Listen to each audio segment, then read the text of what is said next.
Okay, I made a podcast. My name is Jim, and it was about what was happening frantically around my property.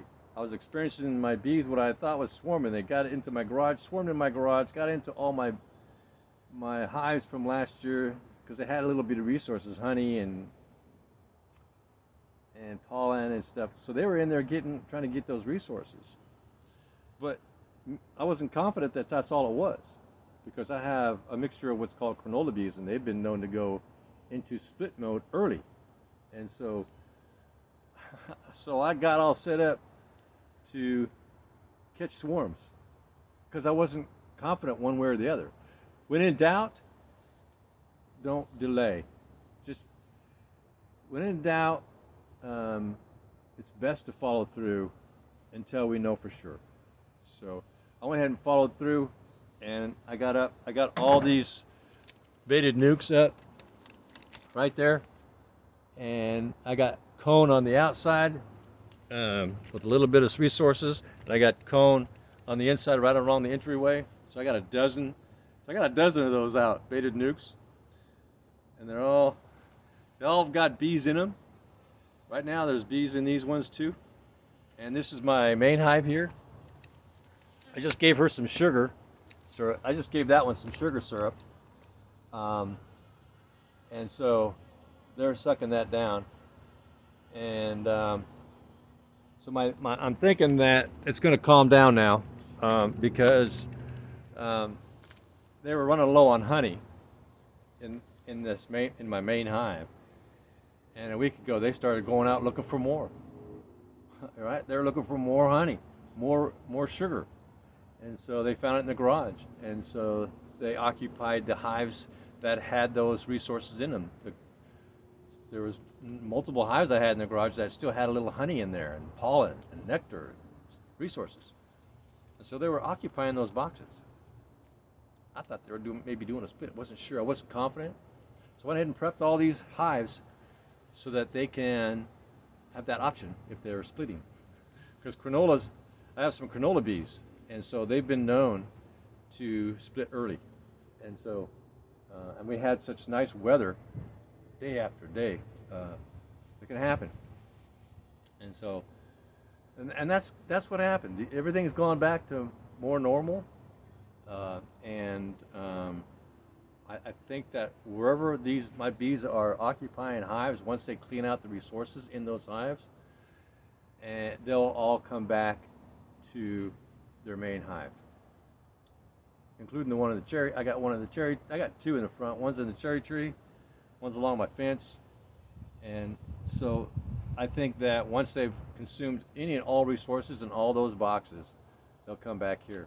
And then they'll do a normal divide, it's more like spring. Gosh, I thought I was gonna catch a lot of swarms, but I didn't want to. Not that time of year. It didn't make sense. There's no queens that are being produced. There's no drones that are being produced this time of year. Didn't make any sense. But if we're in doubt, it's best to just go ahead and follow through until we have confidence of what's going on.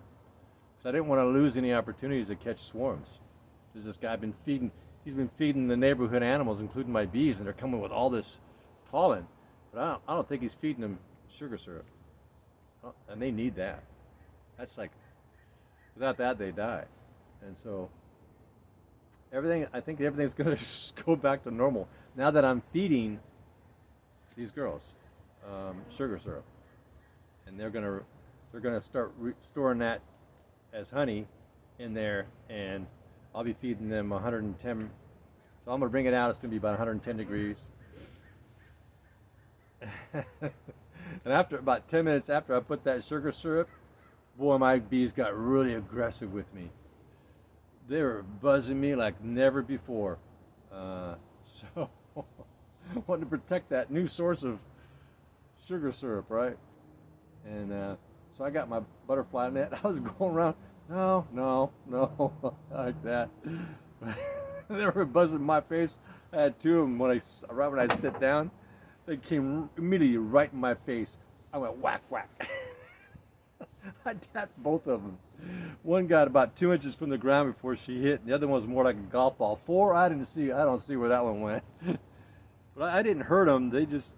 I just wanted them to know that no, you can't do that. And they flew away. They stopped buzzing me after that. That guy means business. I ain't gonna buzz him no more. He's gonna kill me. So, yeah. Anyway, yeah. Some animals, if we can teach them not to be aggressive. So, I used to prepare quarter horses for races. Me and a friend. It was in Denver, and they had these quarter horse races, and I lived in Colorado Springs, and we would drive up every day, 7 days a week, to clean stalls, horse stalls, and do certain things to prep them for races. And I had this one horse. I was in that stall, feeding it and doing all the things, prepping it. And that horse attacked me with its teeth, like a dog. And it would grab my skin, and I would pull it out just before it clamped down, and it was all like that on me. So I went and told the owner, I said, man, I can't clean, I'm not going to be in that stall anymore. Your horse wants to eat me. And he goes, what? He came in, was really cruel to that horse. He was jerking on it, put some collars on it and ropes, and took it out to this round stall.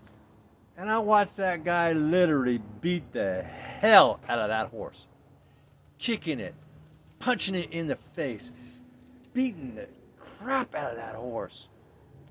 Oh man, I was going, I wonder if I should call 911. That's animal abuse. But I'm thinking, this guy, this is what he does, right? He must know something that I don't. I'm going to assume that. I'm in the dark. All I'm looking at is what I believe is cruelty, right? And so I did other things, and so I came back the next day and went to that same stall. That same horse came up with me. Its eyes were totally different. Like, will you be my friend? And it was licking me like a dog, just licking me and loving and nudging me. And hi there, guy. Totally different. It was like a different horse up here. That guy knew his horses, right? That horse was no longer aggressive with me ever. Never. That guy says, he goes, if that horse ever does anything like that again, you tell me, okay? I said, you got it. Horse beater. But some animals need, because it was a quarter horse and it was only 2 years old, and it was that teenage years, rebellious, really aggressive, right? Young stud. Well, he humbled that stud. Anyway, I'll share that little plug-in with you. All right, that's it. You want to see more of my podcast for you folks, because I send this to other places, you can go on Jimmy Turner 64 YouTube, Google it, go into playlists, select something. I got lots of different topics that I talk about and do and engage in. And you have a good day. Bye now.